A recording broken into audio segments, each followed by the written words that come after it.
warahmatullahi wabarakatuh. Halo semuanya. Perkenalkan, saya Laura Zuzi Tirtawani dari kelas 10 MIPA 4. Di sini saya akan mempresentasikan tentang teks eksposisi. Pengertian teks eksposisi.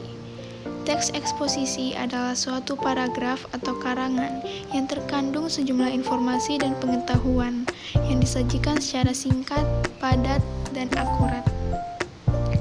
Tujuan dari teks eksposisi adalah untuk menjelaskan informasi tertentu supaya dapat menambah ilmu pengetahuan pembaca, sehingga dengan membaca teks eksposisi, maka pembaca akan mendapatkan pengetahuan secara rinci dari suatu hal atau kejadian. Berikut ini adalah ciri-ciri teks eksposisi. Yang pertama, singkat dan padat. Yang kedua, gaya informasi yang mengajak. Yang ketiga, penyampaian teksnya secara lugas dan menggunakan bahasa yang baku. 4. Menjelaskan informasi-informasi pengetahuan. 5. Bersifat objektif dan netral. 6. Penjelasannya disertai data-data akurat. Dan yang terakhir, ada fakta yang digunakan sebagai alat konkretasi dan kontribusi. Selanjutnya ada struktur teks eksposisi. Struktur teks eksposisi yang pertama ada pernyataan umum atau tesis.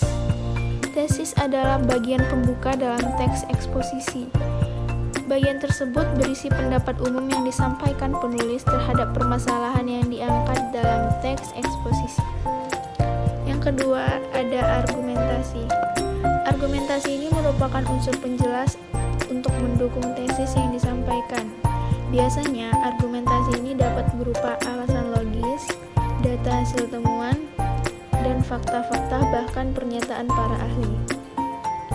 Yang terakhir itu ada penegasan ulang, yaitu bagian yang bertujuan menegaskan pendapat awal serta menambah rekomendasi untuk saran terhadap permasalahan yang diangkat. Selanjutnya ada unsur kebahasaan dari teks eksposisi. Yang pertama ada kata istilah.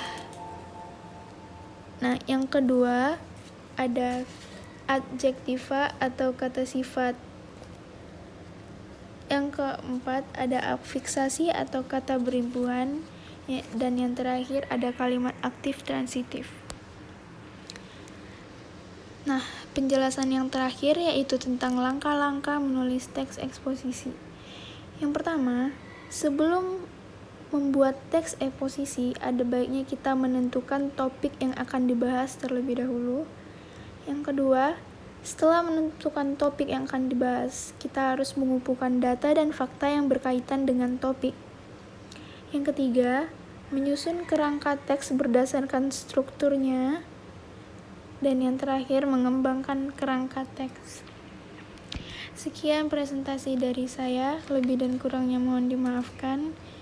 Terima kasih.